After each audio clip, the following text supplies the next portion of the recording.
कब क्या खेल हो जाए किसी को नहीं पता। और महाराष्ट्र में भी इस वक्त कुछ ऐसा ही नजर आ रहा है। महाराष्ट्र में सियासी ड्रामा थमने का नाम नहीं ले रहा और सबकी नजर टिकी है अजीत पवार पर।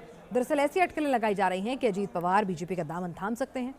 हालांकि अजीत पवार ने खुद सामने आकर इन चर्चाओं पर विराम लगाने की कोशिश की है। लेकिन क्या महाराष्ट्र का सियासी ड्रामा यहीं खत्म हो गया या फिर खेल अभी बाकी है? समझते हैं इस रिपोर्ट में।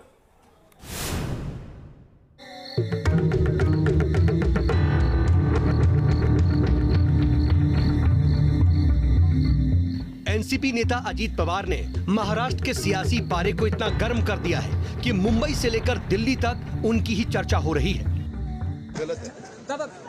गलत है, ये सब खबरें गलत है, उसमें कुछ भी तथ्य नहीं है। अजीत पवार एनसीपी प्रमुख शरद पवार के भतीजे और महाराष्ट्र में एनसीपी के कद्दावर नेता हैं। लेकिन लग रहा है पवार परिवार में इन दिनों सब कुछ ठीक नहीं चल रहा है और जिस तरह से साल 2019 में बगावत कर बीजेपी सरकार में डिप्टी सीएम पद की शपथ लेकर अजीत पवार ने सनसनी मचा दी थी, एक बार फिर से अजीत पवार के हाव भाव कुछ वैसे ही नजर आ रहे हैं और सवाल उठ रहे हैं कि क्या बीजेपी का दामन थामेंगे अजीत पवार? शिवसेना के बाद क्या एनसीपी होगी दो फाड़? धनंजय मुंडे जो पूर्व में मंत्री थे, इसके पहले भी जब अजीत पवार बीजेपी के साथ गए थे तो धनंजय मुंडे उनके साथ गए थे। धनंजय मुंडे ने अजीत पवार से एक बार फिर मुलाकात की है, उसके साथ साथ कुछ और विधायकों ने भी मुलाकात की है, लेकिन अभी पत्ते नहीं खोल रहे हैं।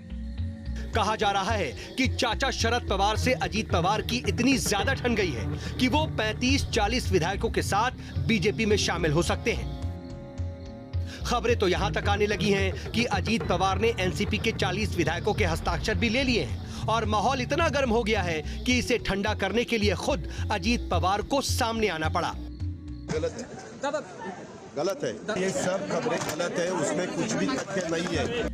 यहां तक कि एनसीपी प्रमुख शरद पवार ने भी ये जताने की कोशिश की कि एनसीपी में ऑल इज वेल है और अजीत पवार ने कोई बैठक नहीं बुलाई है। राष्ट्रवादी काँग्रेस पक्षापुरतं सांगू इच्छितो की राष्ट्रवादी काँग्रेस पक्ष त्या पक्षात काम करणारे असे सगळे सहकारी एका विचारानं पक्षाला शक्तिशाली कसं करायचं या भूमिकेत आहेत।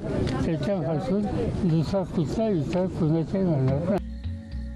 लेकिन सवाल है कि क्या अजीत पवार और शरद पवार के सामने आकर बयान दे देने से पूरा मुद्दा खत्म हो गया है?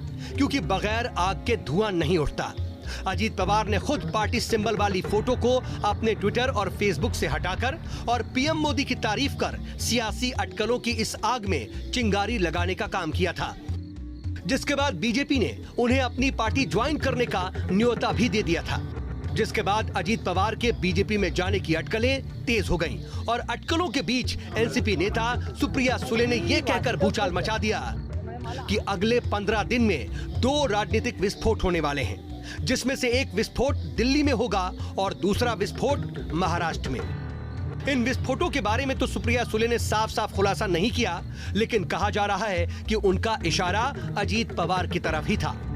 8 दिनों से ये सब बातें चल रही है। एक नेता जो एनसीपी का है, जो डिप्टी चीफ मिनिस्टर रह चुका है, अगर उसको सम्मानित नहीं किया जाता है तो उसको अपमानित जब किया जाता है तो वो टाइम वो निर्णय लेने के लिए बाध्य हो जाता है। मेरे ख्याल से वो स्टेज पे वो है, इसलिए सभी आमदारों का, शायद उनके पार्टी के आमदारों का कहना ही ये है कि हमें अभी यहाँ नहीं रहना है। इसलिए 1-2 दिन में शायद कुछ बहुत बड़ी उलट पलट यहाँ हो सकती है ये राजनीति में महाराष्ट्र के।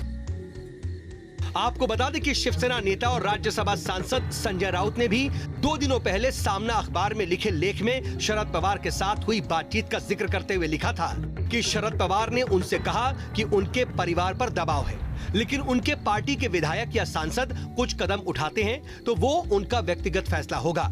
हालांकि अजीत पवार की सफाई से विपक्षी गठबंधन राहत की सांस ले रहा है। और यहाँ रुक रहे हैं एक छोटे से ब्रेक के लिए, जल्द लौटेंगे कुछ और अहम खबरों के साथ। आप देखते रहिए न्यूज़ नेशन।